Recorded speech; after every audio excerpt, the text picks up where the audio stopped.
it makes me think that oh, this is all giant conspiracy because all these people know each other. They're all related to each other. They're all kind of birds of a feather, and we're just the cattle in the herd. And I, I that's guess if you exactly it. point out, we're either feedlot cattle or free range cattle. All right. Good morning, Doug. Today we're going to talk about how governments seem to be functioning better than ever. But first, let's talk about what you see in the Encyclopedia Britannica today. Well, shamefully, but perhaps justifiably, I don't know. I'm about the only person that actually I must be that gives a damn about what the Encyclopedia Britannica says anymore. And I see why nobody else does, but it's kind of interesting. In their recap of what has happened on this day, August 28th, the lead thing is the featured biography is Emmett Till, an American murder victim. Okay, I'm very sympathetic towards murder victims, most murder victims anyway, although I'd say there probably are some people that just need killing. But that probably wasn't Emmett Till. He was a young black guy who was murdered in the South. Okay. The other featured event that they have is the 1963 Civil Rights March on Washington. Okay, that's fine. That's when Martin Luther King gave his famous speech, and that's fine. But this is part of the wokeness that's overtaken the country. Nothing wrong with Emmett Till, certainly nothing wrong with Martin Luther King. But wait a minute, these are just two black guys, and you think out of all of history for events and biography, I mean, it's statistically improbable that it would be two American black guys. And then more events of this day. The very next one is American actor Chadwick Boseman. I'd never heard of Chadwick Boseman, but he's the next person that they list. He had iconic roles in such movies as Black Panther. Well, I'd never heard of either of them. Well, maybe was Black Panther the one that took place in Wakanda. what was it? Wakanda. Wakanda, of course. Yes. So I guess that's why he's famous and deserves. He died. So he was a young guy. He died of cancer, colon cancer at 43. Yes, Wakanda. My God, don't forget about Wakanda. Anyway,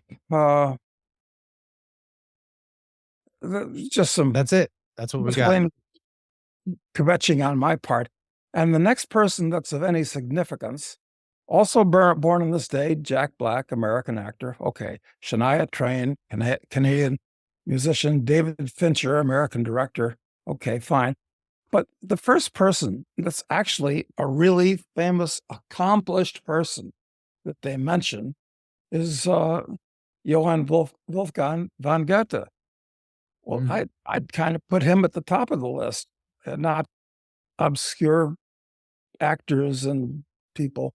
Anyway, enough of that. It's just monitoring the continuing collapse of a great institution. And it's collapsing fast. It seems to be getting worse by the day at this stage. It actually is every day. But it's like a perverse fascination with watching train wrecks. I can't help myself for looking at it every day. Well, we have some modern or some current train wrecks we can see. And I think it seems to me that there's a real effort to pre-position the election as though it's at risk. The security of the election is at risk, and they're trying to end run it by making with threats mostly. And let me share a couple of short clips with you guys. I hope you're not saying, Matt, that there are forces of evil trying to sideline or compromise our democracy. Well, luckily, apparently the authorities think so, but they are on the case and they're prepared to take action if necessary to do it. So, thank God. All right. I think we'll be okay. It's okay. First, we have our brave AG, Merrick Garland. Here's what they had to say. I guess as a follow-up on Scott's question, you're sitting in these hearings with prosecutors and judges at the courthouse down the street. they're increasingly expressing concerns about the upcoming transfer of power and potential danger of another January 6th. Do you share those concerns at all? I think our prosecutions have made clear what we think about people who try to interfere with the peaceful transfer of power, which is an essential and fundamental element of our democracy. I quibble about whether we have 1,500 or slightly less than 1,500, but we have way more than 1,400 now prosecutions, and we have a substantial number of convictions. I think that's shown to everybody how seriously we take an effort to interfere with the peaceful transfer of power. The last January 6th, the coming January 6th, and every January 6th after that. I want to make clear to anybody who is thinking about interfering with that, they can see what we've done with respect to the January 6th prosecutions, and the Justice Department will continue to protect our democracy. See, in the case. Our democracy, that is a like a stock phrase in the mouths of these people and the media. Our democracy. It's it's funny. I've felt for many years that my vote doesn't count.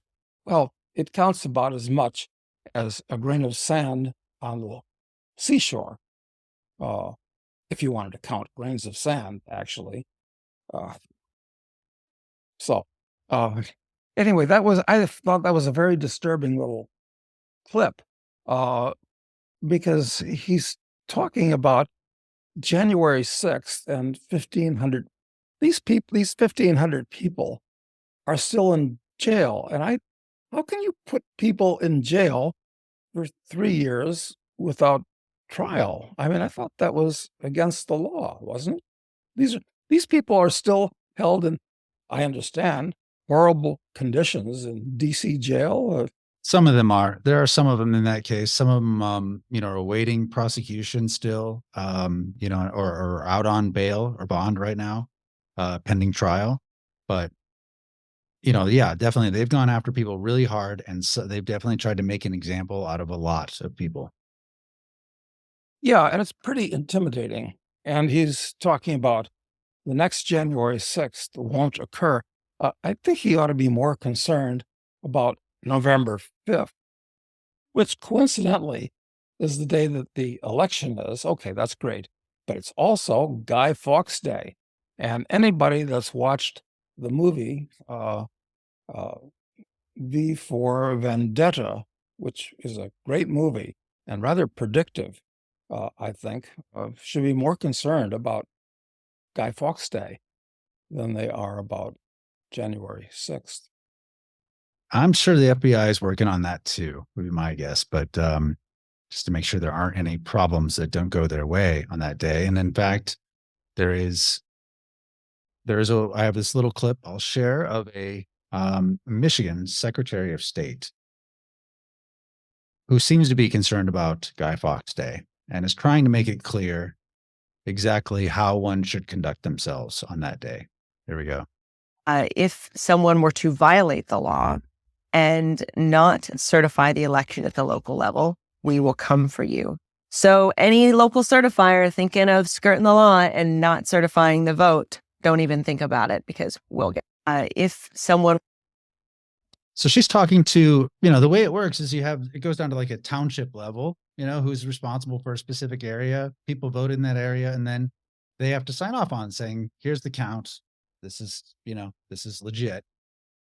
And she's worried that people are not going to go along with it. Well, she was smiling the whole time. She didn't look serious. She looked kind of like smiling, but those were serious threats that we will come for you. But wait a minute. If you have a local certifier, why do you have a local certifier if the certifier finds something wrong and feels they can't certify? I thought that's why you have the certifier. So what is that? Certifier is just supposed to be a rubber stamp for whatever is put before him? Well, why have a certifier then?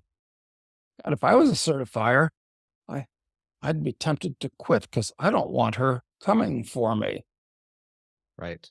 Yeah. Did you notice the little editing clip there though? She said where it kind of zooms in on her. We'll come for you.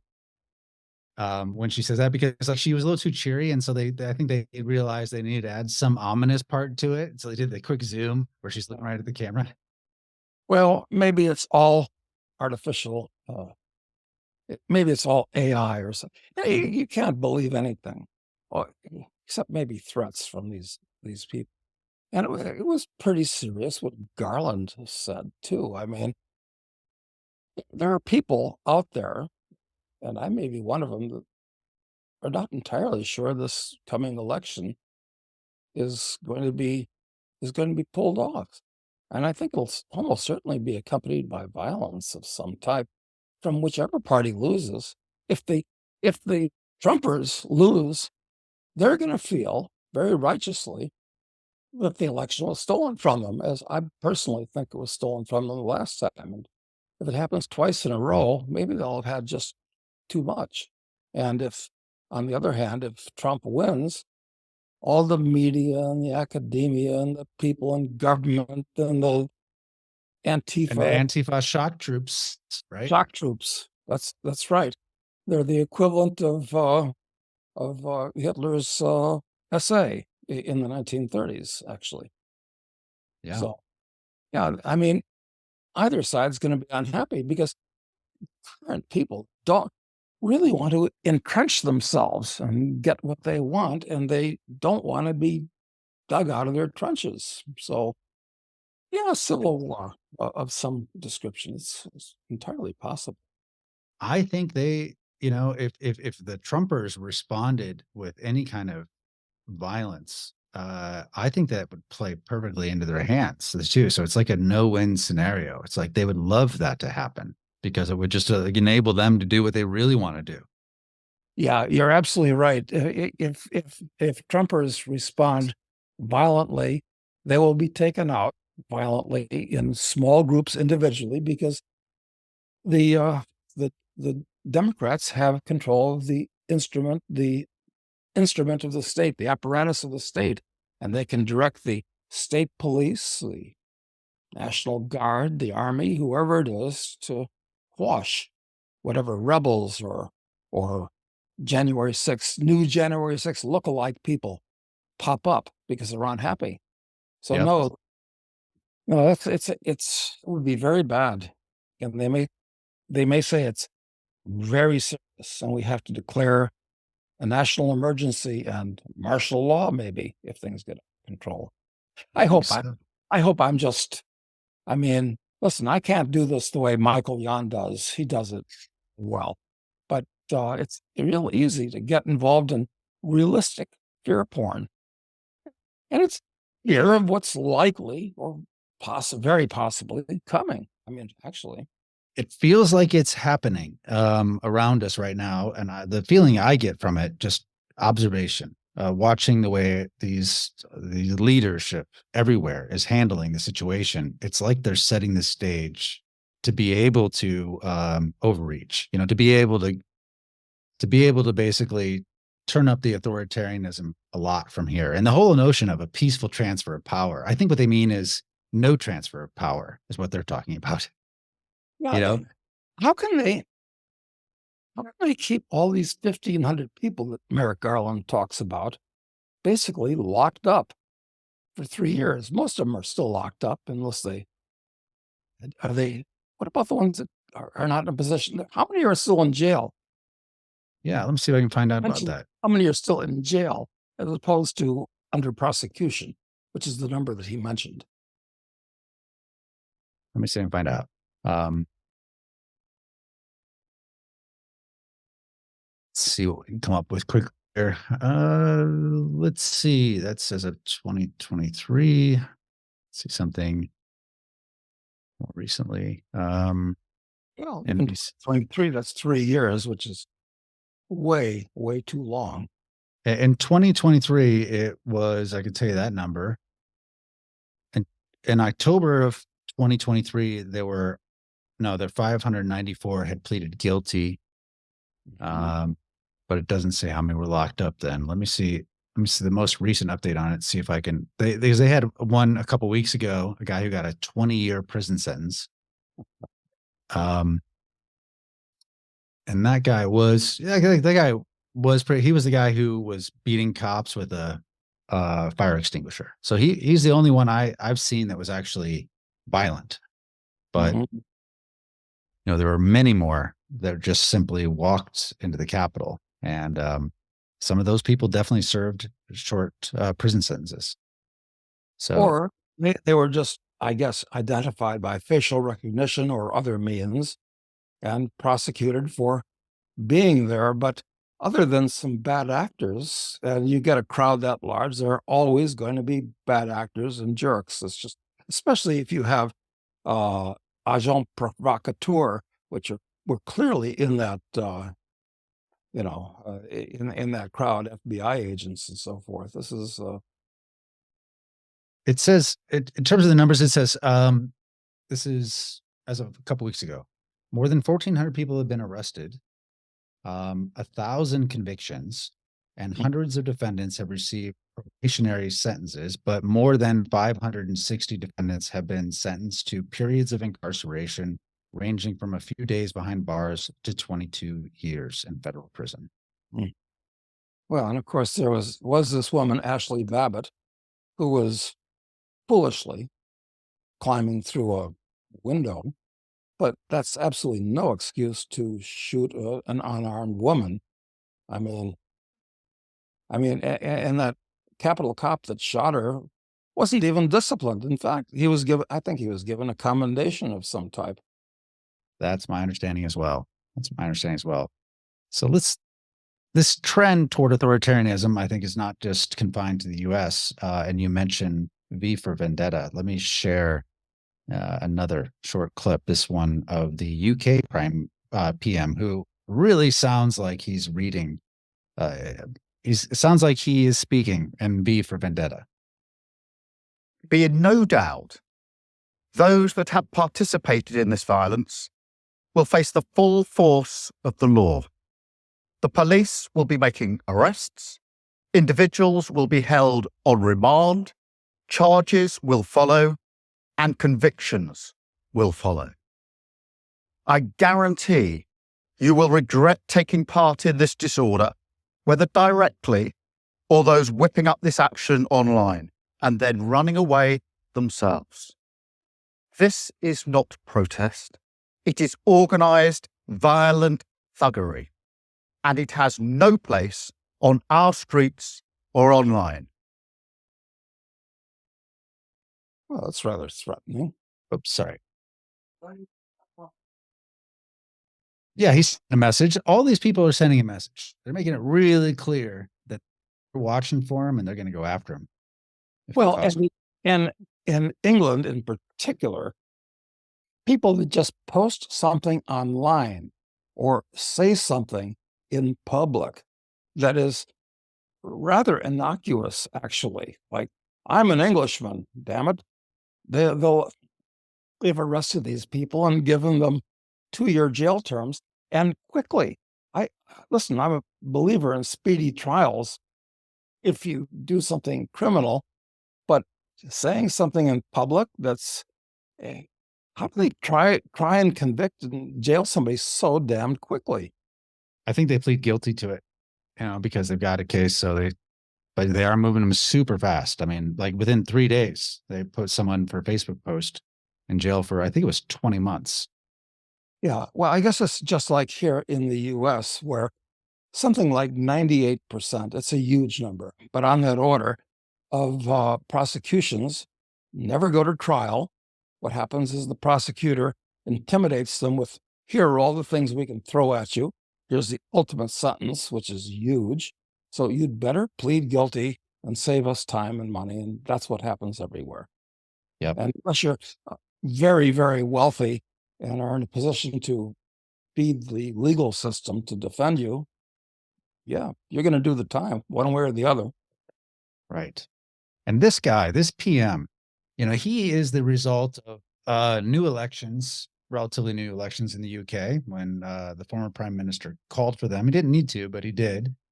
And in that election, if I recall correctly, the right, the more conservative, not the Tories, but the what's that guy who's was in the European Oh, yes, you're talking about Nigel Farage. Nigel Farage, yes. Yeah. They got a huge number of votes, but only ended up getting 4 seats in 4. parliament out of it. Yeah. Yeah.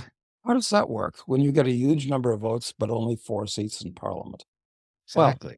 it's our democracy, so no point in questioning it.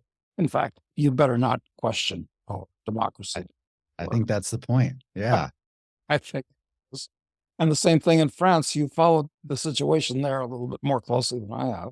Yeah. So if you remember, they had, they do the elections in stages. So they did their first round and, the right won pretty handily. Le Pen and her party, a lot of people tired of what's going on. So voted. And then they had the second round and there were lots of shenanigans that happened. Apparently, Macron and his party collaborated with all these left parties and they actually pulled candidates. I think it was something like 1,200 of them from different local ballots. They pulled candidates, so it drew all the voters into choosing the far left, actually, of France. So that party actually ended up with control of the parliament. Now, what's supposed to happen after an election, just like Rishi Sunak is gone now, and they've got a new PM? Well, there should be a transfer of power at the executive level also in France, but it hasn't happened yet. It hasn't happened. Why hasn't it happened? Well, as I understand it, a big part of the first excuse that Macron used, he's supposed to transfer to this leftist coalition the reins of power, was that the Olympics were coming, and so he didn't want to cause any disruption for the Olympics.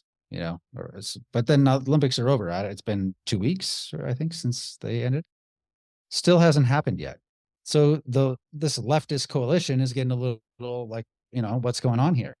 So they said, this is the person we want. She's a civil servant. She's our person.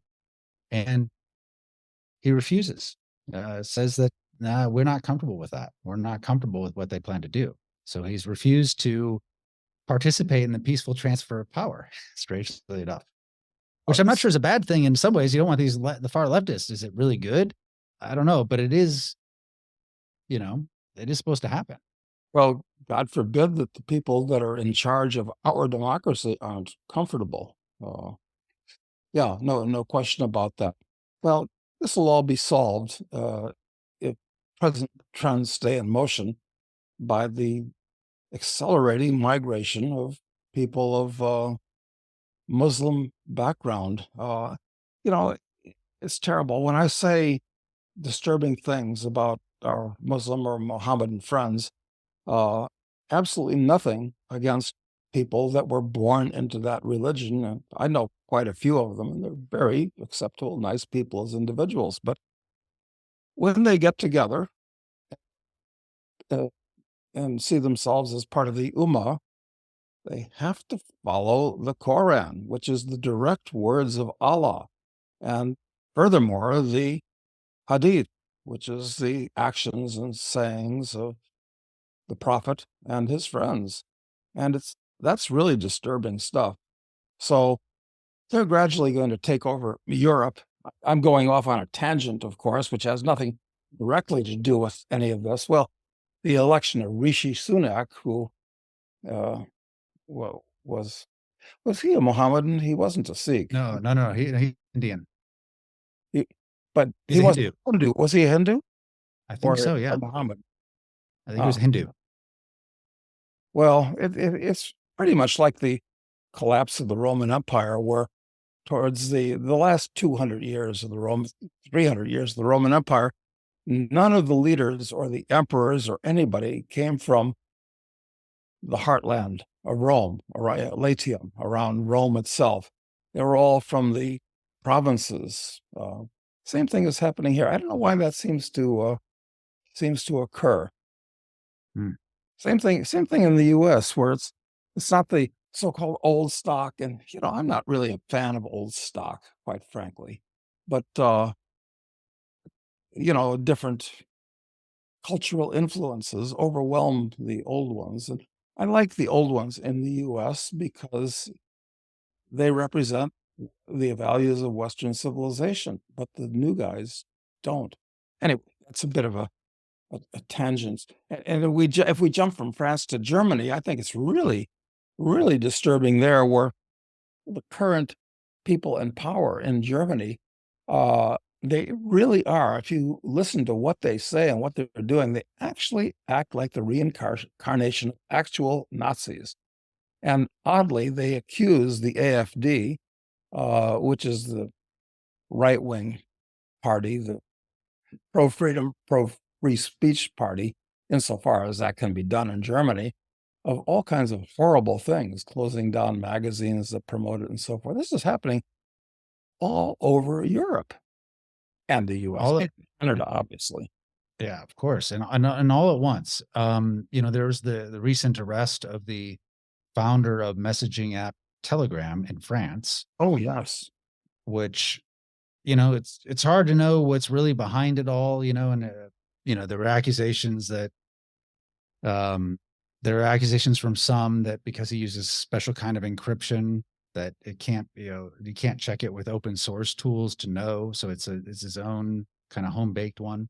But Well, isn't that the whole reason why people use it? Because they really don't want to be monitored by the NSA or MI6 or whoever does that in England or wherever. I'm personally under the impression that it is monitored somehow by it. It doesn't, it doesn't have a lot of security features. I don't assume anything in there is private, but his arrest is shocking. Apparently, he said, this was leaked out to the press, I think it was reported in Le Monde, that in an interrogation, they asked him why he came to France, because he flew there on his private jet with this girl he was seeing.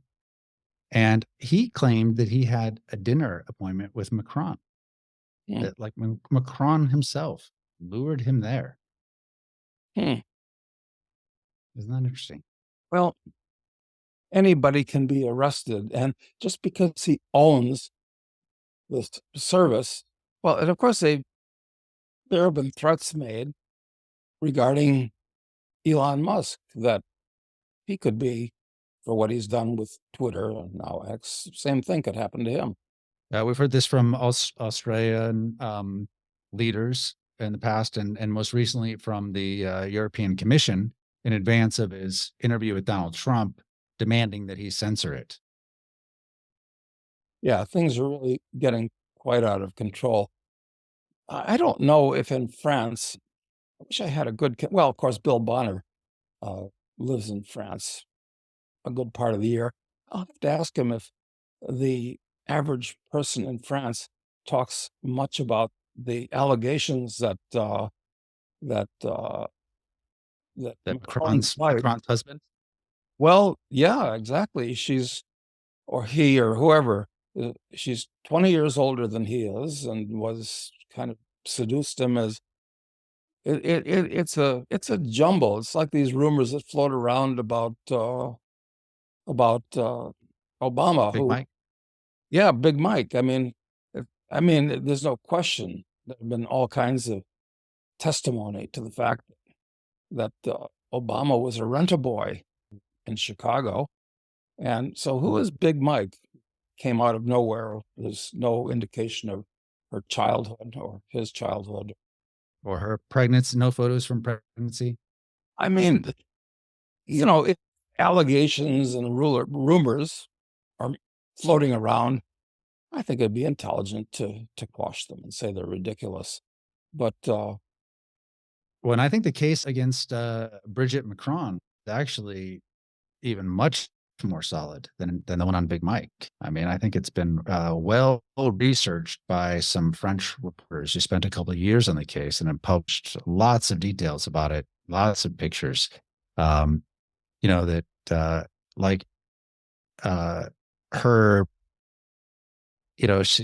her brother, she basically is, it seems, is taken. Oh, actually, I can't remember exactly what, but her brother, she claims her brother, she's kind of taken her brother's identity in all of this, it seems, or her brother disappeared, but her brother doesn't exist. She is the person she claims is her brother. That's what it is. these are all kind of things that perhaps a bit on the fringe, but they're not unimportant.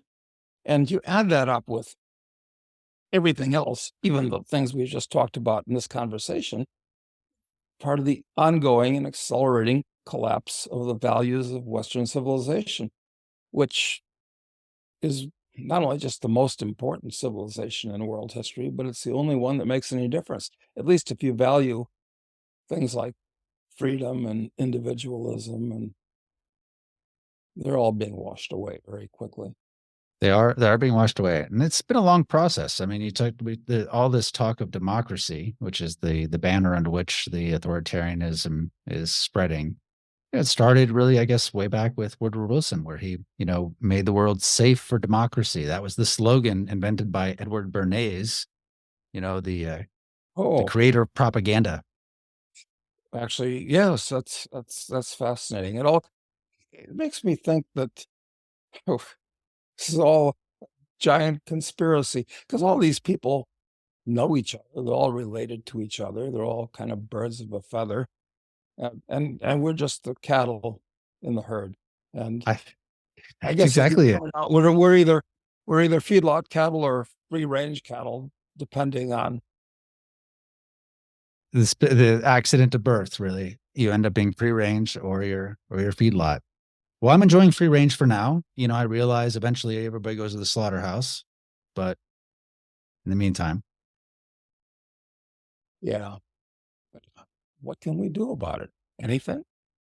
well, there's nothing we can do. Well, we've had this for members of File, our private member group, and subscribers to Crisis Investing. Last night we had a workshop on Plan B, like what to do. You see all this crisis on the horizon. Like, what can you actually do? And the truth is there's nothing you can do about these macro problems.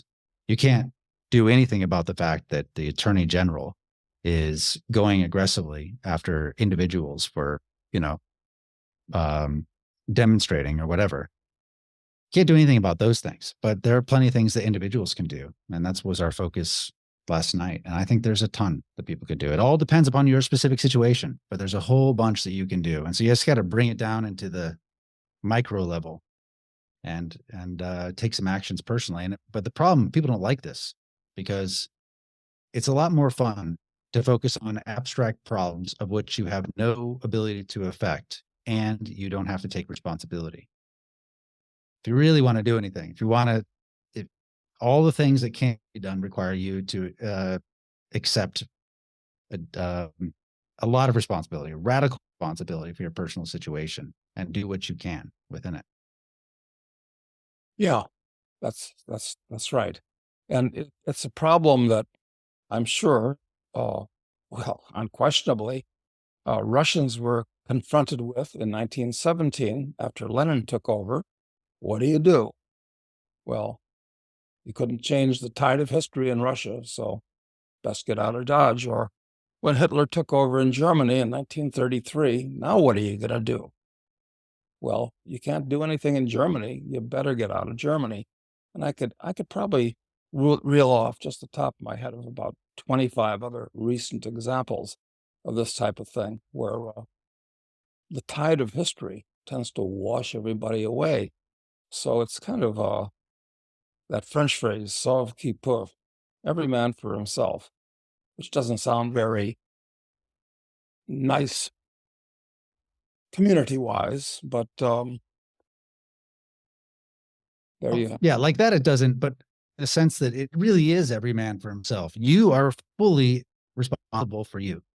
You must take care of yourself. You have to accept the responsibility of your life and the burden of this moment in history and do something for Yeah. yourself and your family. You have to. You expect somebody else to come up and save you? I mean, that's not what an adult thinks anyway. But people, that's what people are expecting with all these elections. And these elections are a great distraction because the whole idea is that if your candidate wins, then things will be okay. But they might be slightly better than other things. But I just ask people who go on and on about this, when was the last time that somebody solved a problem that you are experiencing in your life? That if you were in debt, you lost your job, you had a bad relationship with your kids, you like who came in and bailed you out in any of these situations in your life? The election will Nobody. change everything. That'll save me. That'll bail me out. Come on, get serious. Exactly. I mean, all the problems you face, you've always had to deal with on your own, unless you had a daddy that would come in and help you, maybe, I guess. And maybe people think with the election, it's a transference of responsibility. Daddy will come and help. Daddy will kiss my boo boo and make it better. Perhaps it might be a little bit better, but ultimately, I think you should got to focus on what problems you actually have, what risks you actually see, and take responsibility for them and take productive action toward mitigating those risks. Yeah. Yeah. Well, not much we can be sure about, except if Kamala, it's funny, if a Spanish speaker were to pronounce her, because she's making a big deal out of pronouncing her name properly, a Spanish speaker might pronounce it, uh, God, what would be the Spanish sound alike? I just thought of it the other day, and my mind just blanked on it right now. Well, Kamila, but that's not Spanish. What do you got? If she wins, it really is kind of game over. At least if Trump wins, assuming Trump is still alive, because I think they're going to try to take a shot at him again and take him out. They Because could sentence him. They could sentence him next month. They could put him in jail between now and the election. He has a sentencing later next month.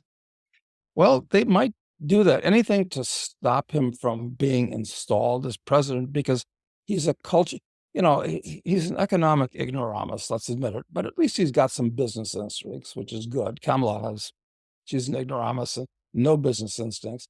But the reason I favor Trump really is that he's a cultural conservative. He does not want to overthrow the whole basis of civilization, which the lefties actually do. They sincerely do. They're Jacobins. They're the next reincarnation of Bolsheviks. Right. So And if Trump I don't wins, wanna- maybe don't we wanna- get another few years. Maybe things that's hold right. together. Yeah, that's right. Put it all off for another 4 years, and that's like a gift.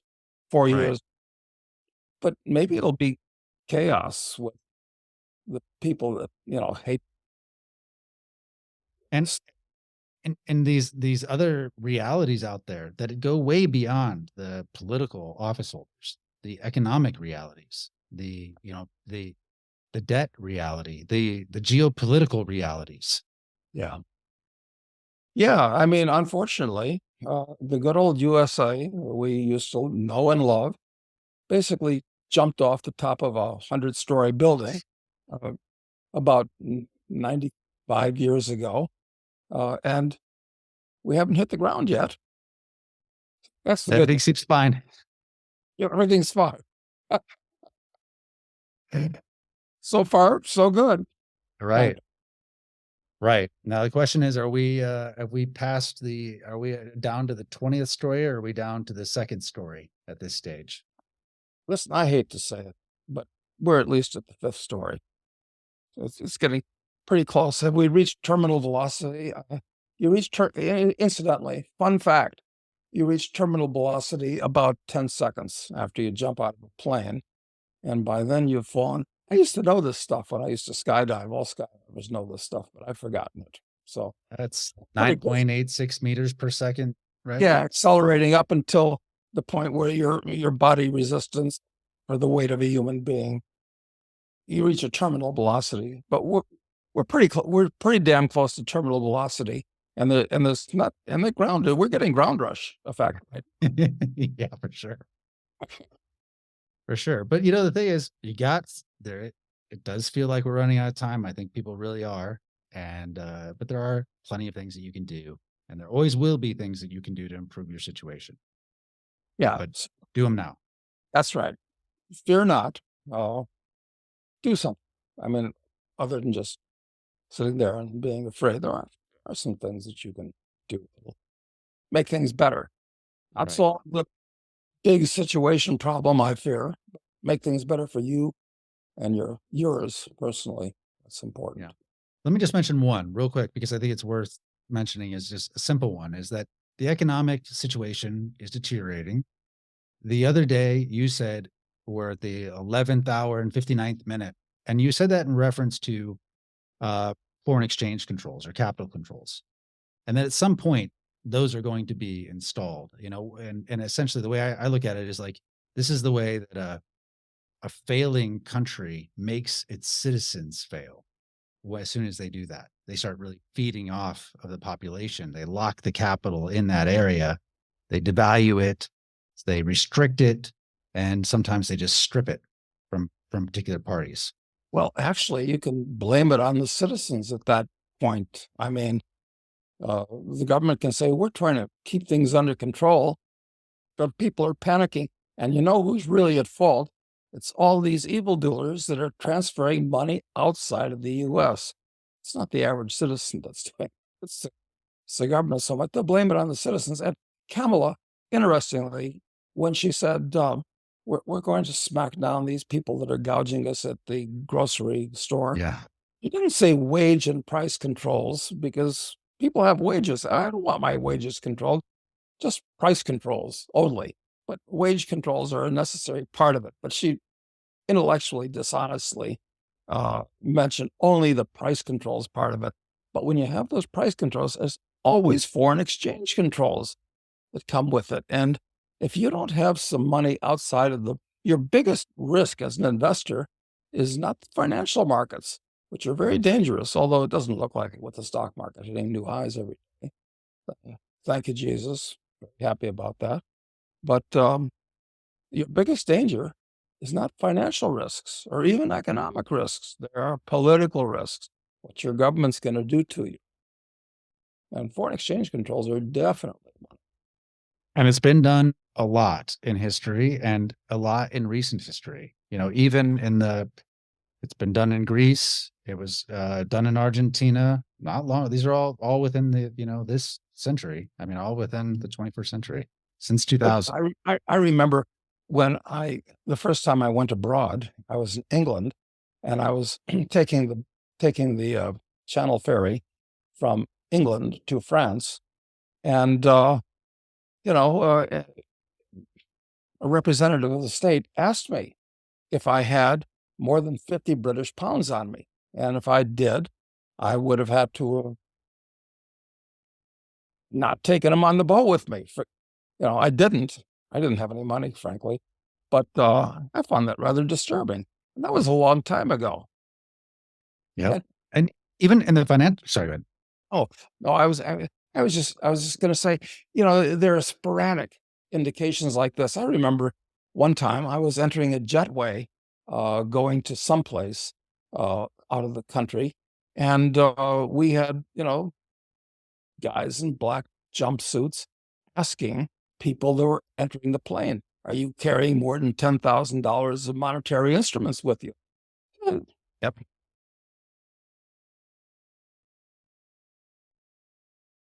Yeah, I've had the same experience, the exact same experience. And even recently, during the financial crisis, it's not a shithole country, Iceland.